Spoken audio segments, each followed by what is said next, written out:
Chelsea are bolstering their defence by signing Jorrel Hato from Ajax. In this video, we're going to be taking a look at what Hato offers Chelsea, why Enzo Maresca wants him so badly, and how he fits into this Chelsea side.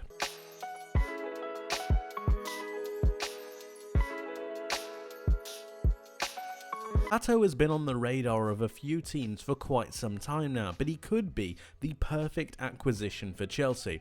To begin with, let's take a look at his heat map, because immediately what we see is a player that's not only comfortable with playing as a left back, but also as a centre back, and it's that hybrid positioning that really could lend itself to the way that Enzo Maresca wants to build. We'll focus on Chelsea's formation and the way that they go forwards, and how Hato could play a part in that later down the line. But immediately when we see the amount of space that he's able to cover, not only defensively but also past the halfway line, it's incredibly encouraging with the way that this defender manages to not only get forwards but also maintain a good composed positioning throughout his game time. When we take a look at some of his statistics, he had a tackle win rate of 76% against dribblers last season, and even if we do take into consideration the fact that he's playing in the Eredivisie and it might not be of the same level as the Premier League, he's still got an incredible amount of talent, and that stat just shows it right there. Finally, he has an incredible amount of progressive passes, a key pillar in Enzo Maresca's system and the way that he would want to go forwards and the way he wants his defenders to start moving the ball forwards vertically. He has 120 progressive passes last season. That is more than Malagusta with 119, and it's more than Marc Cucurella with 118. He is in incredible company, and we know the way that Enzo Maresca wants his defenders to start to push the ball forwards. That's what Hato does already, and he's only 19 years of age. He could be set for this Chelsea team already.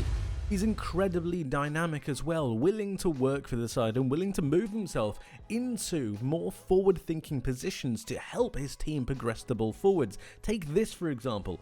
This is him right here on the run. The player to his left-hand side is about to come and receive the pass, but he's made a brilliant infield run that's going forwards to drag away a couple of defenders. It's through this that he then continues his run and then helps with the progression of the attack. So as the ball goes over to his teammate, he's now taking this space in between the defensive line. And it's this kind of dynamic playmaking that makes him such a valuable asset, not only in defense but also progressing forward.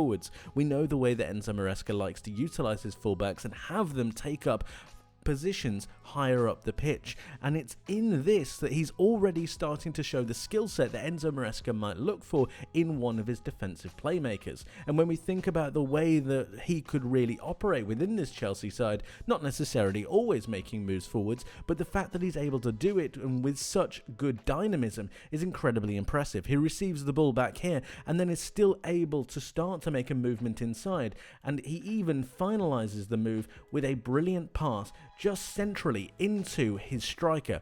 It's in this that he's got vision, he's got technical ability, and he's also got the willingness to start to make those progressive movements forwards. It's incredibly impressive, and as I said, for only 19 years of age, he might already be set for a run in this Chelsea side. But most importantly, he transforms Chelsea defensively when in possession. And he also fixes a possible exploit that Chelsea might see next season. Allow me to explain.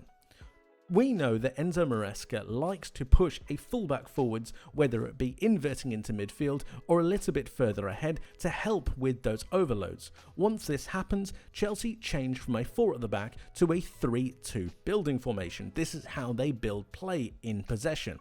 This means that they have a number of different avenues for passing, and they have a number of different possible overloads within the centre of the park, allowing for them to then progress the ball forwards not only through the centre but also out wide. It does, however, require their outside centre backs to have a number of different attributes, namely for them to be very fast, very pacey, to defend against those transitional plays that they might see from the opposition, but it also requires for them to be aerially very strong. Levi Colwill, who is typically that main centre back, is next to normally Trevor Chalobah, who is also as well situated with Marc Cucurella. When we look at the aerial win rates of these three players, Levi Colwill has an aerial win rate of 59%. This is exactly the same for Trevor Chalobah. However, Marc Cucurella's aerial win rate is 36%. Now, this might be seen as a potential avenue for teams to look to exploit, not necessarily running the channels, but more aerially and utilising direct passes over to Cucurella's side, a possible weakness. However, if we were to replace Cucurella and place Hato there, Hato's aerial win rate is 55%. This is due to his added physical nature, but also due to his height. He has the ability to run these channels and he's very, very dynamic. So it just gives Chelsea a little bit more balance once in that building phase that allows them to then move forwards. Also, as well as that, he's very strong, very capable, and it means that Chelsea's three main centre-backs actually are three main centre-backs, giving them that main platform to build off. And as well as that, giving them a really good flexibility, not only with their defensive ability to run the channels, but also aerially. It covers them on a number of different bases and makes them a completely different prospect.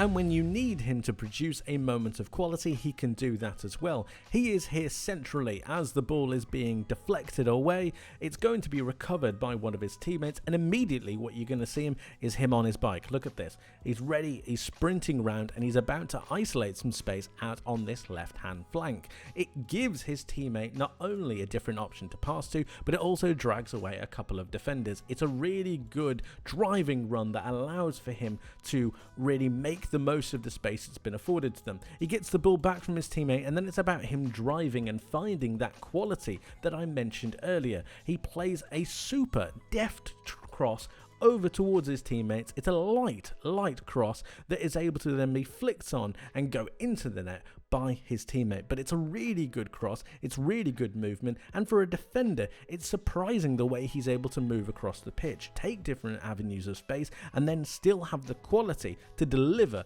such a good cross. He's really got everything. He's tall, he's strong, he's physically quite capable, and he's also got that deftness of touch when you need it. Pretty good. Finally, before we end, let's take a look at what it could look like with him within this Chelsea side and what role he could play.